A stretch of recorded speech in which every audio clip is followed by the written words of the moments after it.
Aye, me again. Good old Mondays. Another miserable Monday, grey up in the sky. Rubbish, isn't it? I want to say thank you for the good comments I had on the on my mini documentary I made about my boat. I used to spend a lot of time in Spain, as you know, and I see that thing sinking, and just felt sorry for it. I wanted to learn about the history because, you know, when you walk around, there's loads of tourists there and people talking about it, and no one knew. So I thought I'd look into it. And I thought I'd put it together in a video. It was about a year ago I started doing all of that. I just kind of had it sitting on the computer. I didn't really have anything to do with it or where to upload it or anything. So I did used to have a Spain channel. We used to do some Spain news because I was out there quite a lot. But I don't really do anything on that because, well, frankly, I don't want anything to do with Spain anymore. But yeah, no, it was, thanks for the positive comments. Wasn't expecting millions of views on it, but it was just more of like a passion project, something different. I quite enjoyed making it. I don't know if it's something I'll do more of. I mean, there's loads of boats down here. People keep asking me about these boats down here, but then I'm going to become a boat YouTuber. It wasn't really what I had planned, to be honest. Oh, people are asking me about this one. Is a steam tug. There's a steam tug down here people are asking about. Now I'm a boat YouTuber. Obviously, that's what I need to talk about more. I do have a few stories I want to talk about today. What am I doing in there? Boat building again. Let's have a look at this steam tug. People are asking me about this steam tug. Let's have a look.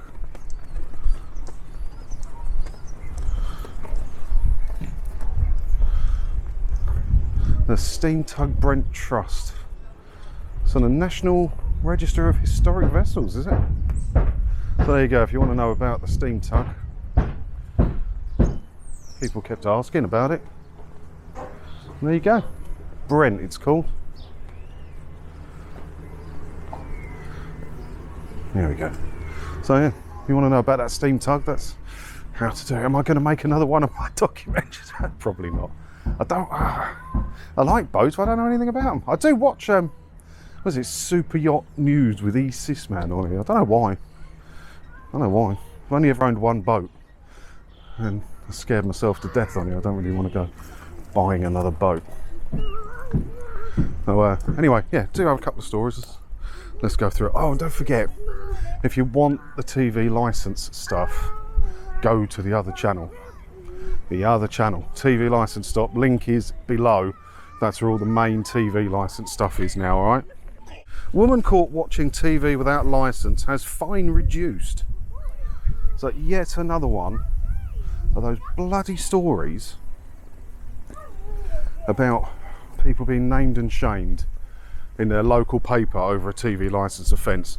And I'm going to talk about this one more on the other channel, but I wanted to mention it here just quickly because there's a bit at the bottom. She claimed she didn't know nothing about it, and the judge wasn't happy about it, but he reduced the fine because she's on benefits. So the fine was reduced from £440 to £120 as she is now on benefits, and she'll also have to pay a £34 surcharge. So what's that, 154 quid fine. That's cheaper than paying the licence fee. But again, remember, the only way she got caught was by talking to the goons. If she hadn't talked to them, it couldn't have happened. Said she didn't know anything about it till the fine come, but she would have had to know something about it because she would have talked to the goons. That's how this happened. Oh, it's windy again today, isn't it? And this is in the Express. Again, I'll do a better video on this on the other channel when I get round to doing it this week. How should the BBC be funded? Vote and join the debate here. Because they're talking about who's the new Culture and Media Secretary this week? Lucy Fraser says they're looking at a variety of sources to keep the BBC afloat, like funding sources. But nothing I've read that she's come up with says anything about, bloody hell, says anything about the BBC being funded commercially. They're looking at changing the way the licence fee works. They're looking at changing a few other bits, or making it a media tax or a levy on your broadband bill, whatever. No one has said let's make it commercial, but this article in the Express, they love a poll about the licence fee, don't they? So if we scroll down, Now, how should it be funded? License fee, voluntary subscription, advertising, government grant, levy new test, blah blah blah. So it mentions advertising, and I voted advertising, and when I did it this morning, it's 55%. So the majority of the people think it should be funded by advertising. So that's good. People are coming round to that, which I think is an important thing to come round to, because it's the future. I know many people don't like advertising. People say, well, advertising isn't free because, you know, it's stuff they're selling to us. You don't have to buy the products that are advertised, do you? So, yeah, I think that's good. It's 55%. I think was superb. I think that's good news that people are starting to talk about advertising. I'd love to hear someone from the government start talking about advertising. Might do something on these boats down here, you know. All my life, bombed around in Malden. I've never really known or even been on one of their boats. I might do that. I got this one. Holly Willoughby wiped Philip Schofield from her social media. She revealed former friends are barely speaking. And now he's doing something with some solicitors or something to do with This Morning, and a bit messy. And it's a bit suspicious how all of a sudden the BFFs of those two aren't talking to each other after he was in court, what was it, for his brother, for those offences that can't be named on here. A bit suspicious. I'm not saying anything's going on, I'm just saying they were best friends. They've been all over each other, haven't they? They're like each other's shadow. And now he took some time off to go and support his brother at a court case for offences that can't be named, and she's cutting all ties with him. Ooh. Yeah, suspicious, right? I don't know. Follow that one, see where that goes. Could be interesting, couldn't it? I saw this guy, we talked about petrol on this channel quite a lot before, haven't we? Because petrol stations back in the day, they used to make 1 or 2p a litre profit. But there's shameless profiteering going on with it, where some forecourts are making 20p a litre. I don't have a problem with a company making a profit.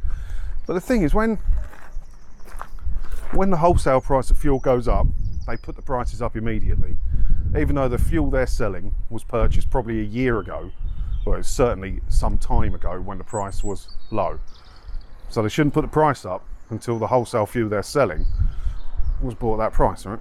But, you know, in reverse to that, when the wholesale price goes down, you never see it go down, do you? So this guy runs an independent garage. I've been noticing independent petrol stations are so much cheaper. There was one I saw the other day in Mayland, out in the countryside, and it was $1.39 for unleaded, which I thought was well cheap. So this guy, look, I run a petrol station, I've slashed 25p a litre off diesel. It pays to be honest, and supermarkets should do the same. So he's charging $1.36.9 for unleaded, $1.31.9 for diesel. It's cheap. That is surprisingly cheap, and he's selling it and making a profit, I would imagine, or he wouldn't be in business, would he? Probably only a couple of pence a litre. Where was his garage? Where is it? Grindley Brook in Shropshire. So if you're up that way, go and support him, and don't just buy your fuel there. Pop in the shop and give him a profit, buy a can of Coke or a packet of fags or something as well, and support the guy, because he's fighting the good fight, isn't he? I don't have a problem with companies making profits. What companies do. The company I work for didn't make a profit, they couldn't pay me, could they? But you've got to be fair with it. If the price goes up, it's got to go up. But if the wholesale price comes down, you've got to lower it. You've got to. Can one man make a difference? Guess we'll see, won't we? Oh, this is just quickly, I saw this earlier. Car owners most likely to cheat revealed. Where does yours rank? So, people who cheat on their partners, there's been a survey about what cars they drive. And the most cheating people in the country drive Fiats, Pandas and Abarths. Pandas and 500s. I've never cheated. Never cheated. I've had it done to me, didn't like it very much. So that's not something I would do. I just thought it was interesting. Whereas, so, car owners most likely to cheat. Fiat 46%, BMW 40%, Audi 38%. You'd think Audi would be higher than that. They're not very trustworthy people, are they? Honda 34 to 30, least likely to cheat. VW, Volvo, Kia, Renault, Ford, and Mercedes. There you go. Let me know what car you drive down in the comments and whether you have cheated. And last one I wanted to talk about. Oh, I don't know about this one. Look at the headline. Look. Serial killer Dennis Nilsen's murderous lair set to be converted to a £1.4 million family home. So it's 2 flats at them. It's in Cricklewood, it says here. It's 2 flats at the minute. And the foreign owners, they're French and Italian, I think, have applied for planning permission to turn it into a large family home, which has been granted. Could you live in it? Could you live in it? I don't know. I don't know. Look, owners Bruno and Matilda from France have controversially planted fruit and vegetables in the garden the twisted killer used to burn his victims. And then the couple changed the floorboards that once hid the chopped up corpses. I would imagine the floorboards were changed before they bought the property anyway, but still, could you live in that? I mean, I don't believe in ghosts and all that. I should probably move from here because he's soaring a lot. I know, he stopped soaring. I don't believe in ghosts and all of that. But could you live in that property knowing how many people were killed and in what way they were killed? I don't think I could. I don't think I could. I don't think I could. And he is soaring away. He's not doing a very good job either. Have a look. It's wobbling about all over the place. Might keep filming, I'll get something to send into Beadle. I've got a few comments to go through. And I was going to talk about, remember I said about plan B, if this flat doesn't go through, I'm going to go with plan B. Well, I looked into plan B, I did quite a lot of work on it and I spoke to a few people. And plan B, I was going to move to Gibraltar. Because I don't think I can't just go and live in Spain anyway because of the whole Brexit thing, it'd be a nightmare. And I wouldn't anyway, I've just not no interest in it. But I liked the weather down that way. And I quite like Gibraltar. So I thought maybe Gibraltar, because there's still a Morrison's there, and you get a nice roast dinner on Sunday and a pint of lager. Just still have to drive on the wrong side of the road. But, yeah, flats come through. Moving next week. I booked the removals today. I am moving early next week, and I'll be in the new flat. So that's good news. And they're all taken care of. I had to get someone, I was done with my conveyancer and I phoned them up and I said, look, don't take this personally, but I've lost all confidence in your ability to do the job. So I want someone else working the case. And within a week of someone else working the case, all's done, everything's done. And I move in next week. Mad. Right, where are we? So I got a few comments. What if I'm a tourist and wanted to watch local TV and listen to the radio? What would happen if I got caught? I told I'm just a tourist. Yeah, well, the TV licence is based on being a resident here. So it wouldn't matter, would it? We've got to stop looking for loopholes here and just stick to the rules. Without the licence, you can't watch or record anything that's been broadcast or use BBC iPlads. Stop looking for loopholes. +1 channels aren't a loophole. Saying you're a tourist isn't a loophole. Just play by the rules. It's not hard, is it? If you don't want to play by the rules, if you want to watch stuff as it's being broadcast and use iPlayer, pay the licence fee. Interesting response from Pluto customer service. Dear Pluto TV fan, thanks for getting in touch. There is no need for a licence as the Pluto TV app is totally free. Our mission is to entertain the planet, blah, blah, blah, blah, blah. I don't think Pluto's a British company, thus they probably don't know what the hell a TV licence fee is or what you need it for anyway. So I don't know what they mean there, but Pluto's just in that weird grey area of TV licensing where as soon as you fire the app up, it goes to what appears to be broadcast TV channels. I don't think they are, but that's what it appears to be. And you have to physically press the button to change it to on demand. It's in a weird grey area, and if they are proper pucker TV channels that are being streamed live on there, then you need a license for it. You do. Are they? I need to look into it a bit more. I'm not a heavy user of Pluto. I don't think I even have the app installed on any of my devices, because there was nothing on there I liked when I tried it. But yeah, I wouldn't trust what Pluto TV have got to say about it, because what the hell do they know about the license for? Oh, it's windy. At last, after 2 years, my partner decided to stop the TV license. He didn't realise how easy it was. It is dead easy to cancel, because if you pay by direct debit, you can just cancel the direct debit. Boom, you've cancelled your TV license. Easy peasy. But it's a lot easier watching stuff on demand. I mean, you're only going to miss out on some stuff you would have watched on BBC. Jesus, you're not missing out on anything else. You're not. So, switching to on demand and that and streaming is better. It's freeing.